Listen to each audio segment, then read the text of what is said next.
Home today.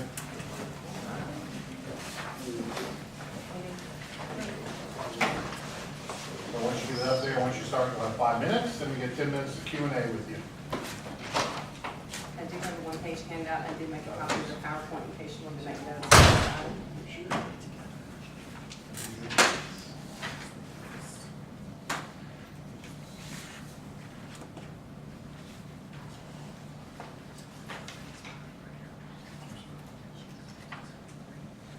We're 15 minutes fine.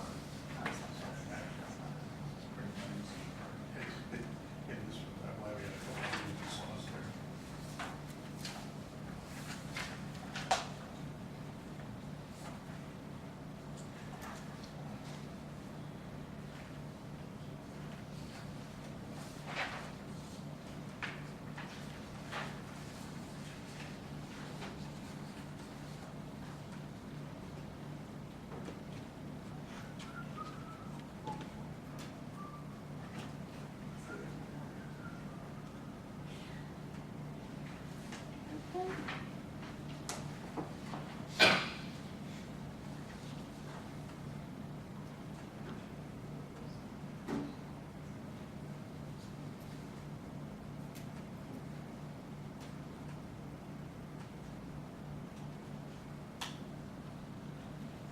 Spinning.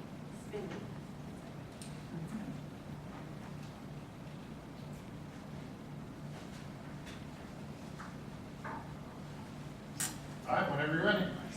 Well, first of all, I'd like to say thank you for having me here today so I can present to you my student service fee request and how our department serves and supports students, and we provide a legally required obligation to the institution for these students. First of all, I want to tie in how we compare to the university mission in two areas for sure. One of those is providing personal service to each and every student we serve. Each one comes in with their own individual needs. We have to assess those needs. We have to determine their challenges on campus and provide reasonable accommodation based on that. We do pride ourselves in building very personal relationships with our students so they don't feel stigmatized and they feel very comfortable coming in our office for help.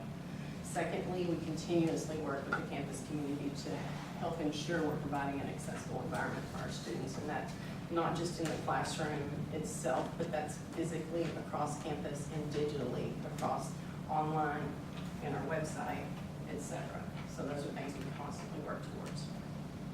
Like I said previously, we are a legally required department on campus. Every college and university is required to have an Office of Disability Services so that we can provide reasonable accommodations and auxiliary aids and to continue to assure accessibility. Basically, since I've been here, we've seen a huge increase in growth, actually 71% increase from the fall of 2012 to the fall of 2016. This is basically related to the No Child Left Behind that occurred approximately,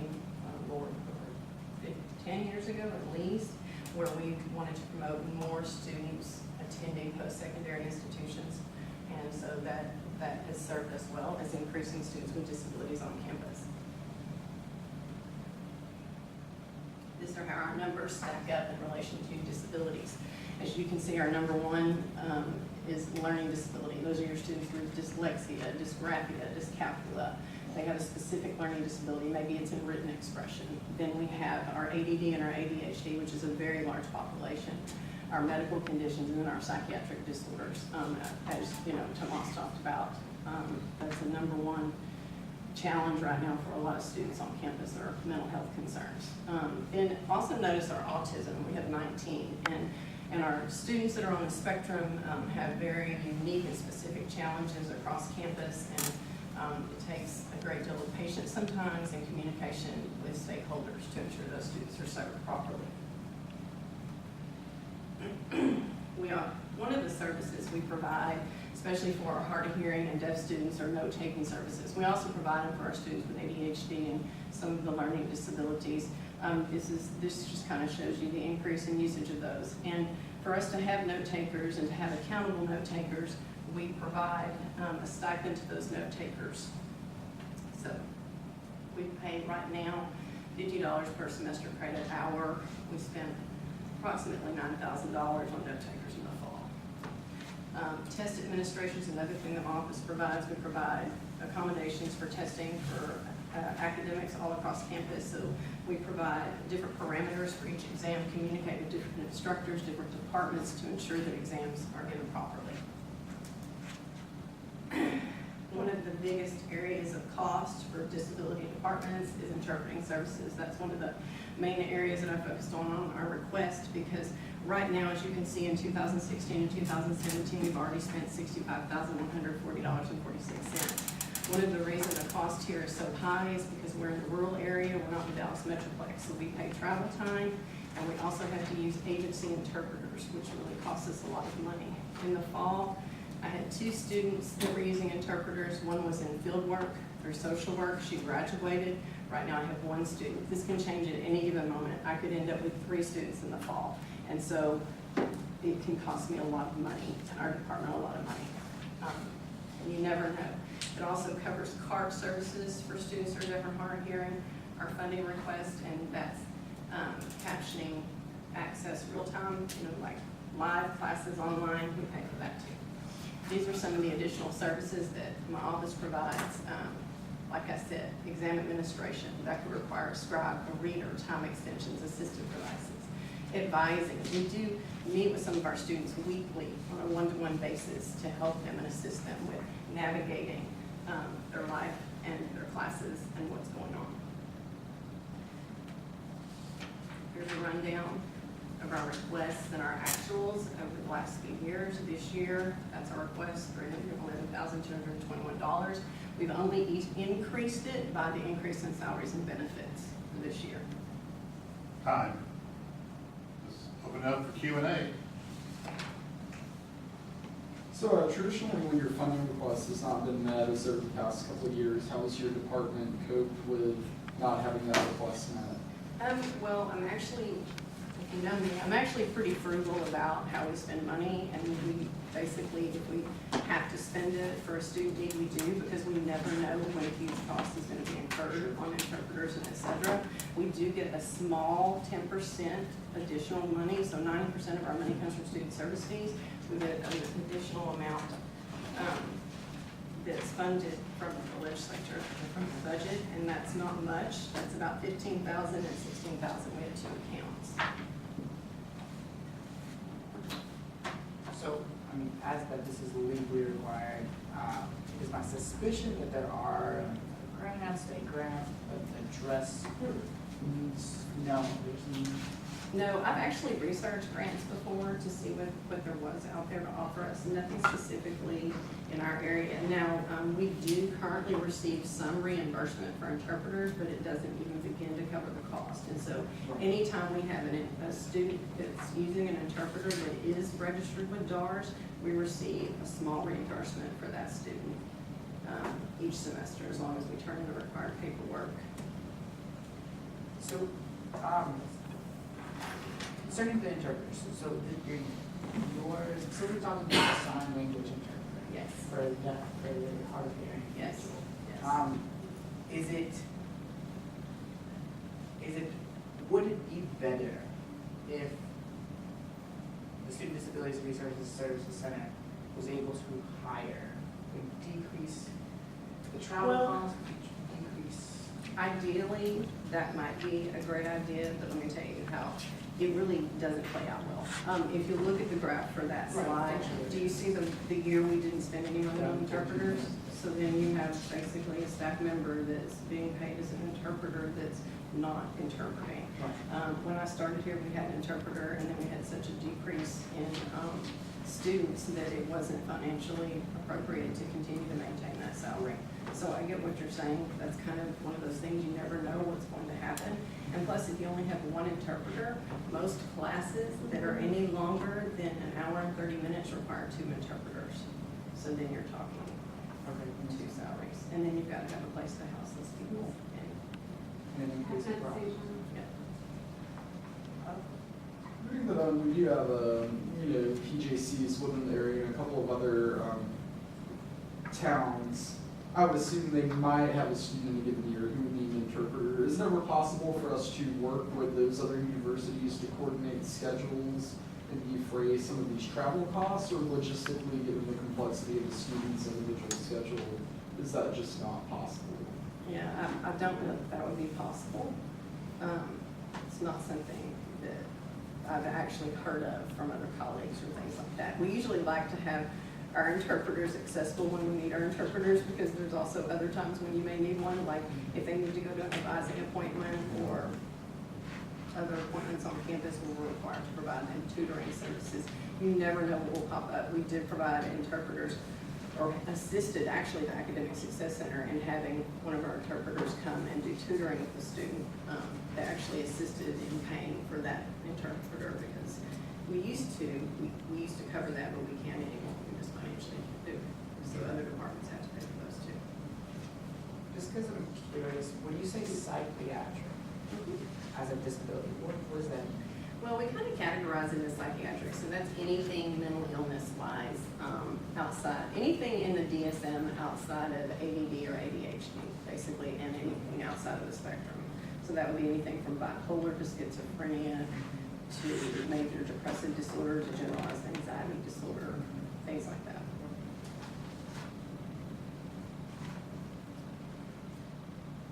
And there's only 4 staff. There's myself, the director, an associate director, an administrative assistant, 3, a testing facilitator who is part-time. She only works 6 hours a day, 9 months out of the year. And then we're currently doing 1 GA, or 2 GAs. In order to manage the testing center, we really kind of need that rotation of staff to handle readers, scribes, delivering exams, etc. What does it mean by administrative assistant? Because I know that there's like 1, 2, 3 ranks, but There's administrative assistant 1 now, administrative assistant 2, and administrative assistant 3. She's a level 3. She's been with me for 5 years now. Yes, Will? Oh, no, I had Evan's question on that. Seen on other presentations too, so I didn't know if 3 was particular to your department, or if that had to do with the time that someone's been I think an that was administrative just assistant. part of the whole realignment with staff and through HR. They leveled administrative assistants at different levels based on their experience. It's different experience, different work responsibilities, and different compensation, and it's an HR. Paula probably can answer that. It's a system thing. I don't know if I've seen this, when it says for the operating, you're asking for $100,000.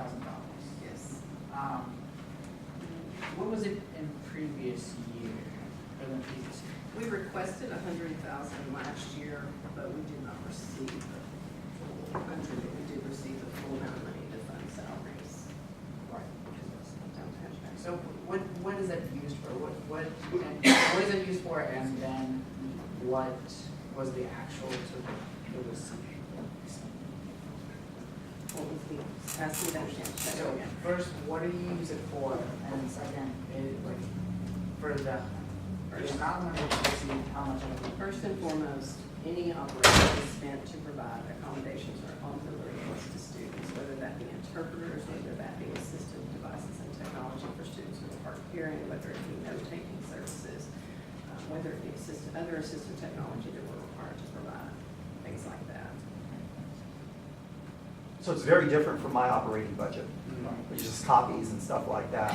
Hers is very different. And I always try to, I mean, I really. Direct access for students. I try to be frugal Yeah. too, and sometimes I might be penalized for that, but the point is like, if I have a student walk in the door tomorrow and I've got to fund an interpreter throughout the summer in face-to-face courses, you're talking 2 interpreters 4 days a week for the summer, because that's how our courses run.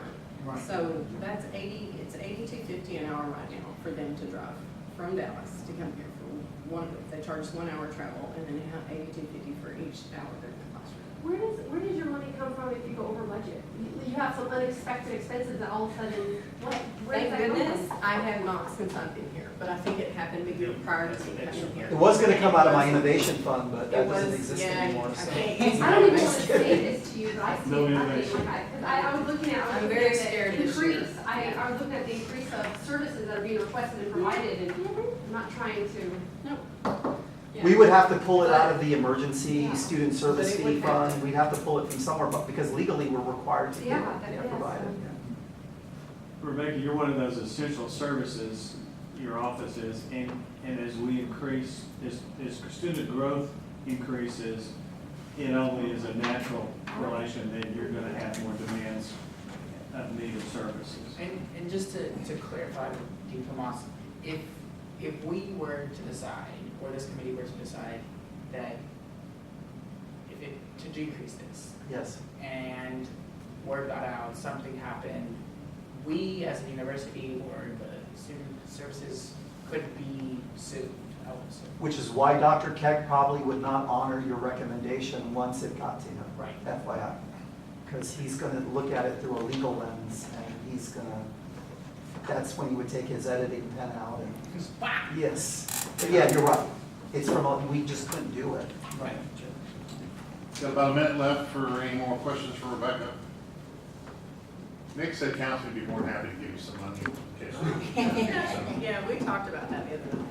Our budget's super lean. You guys have any other questions for Rebecca? Thank you very much. Thank you.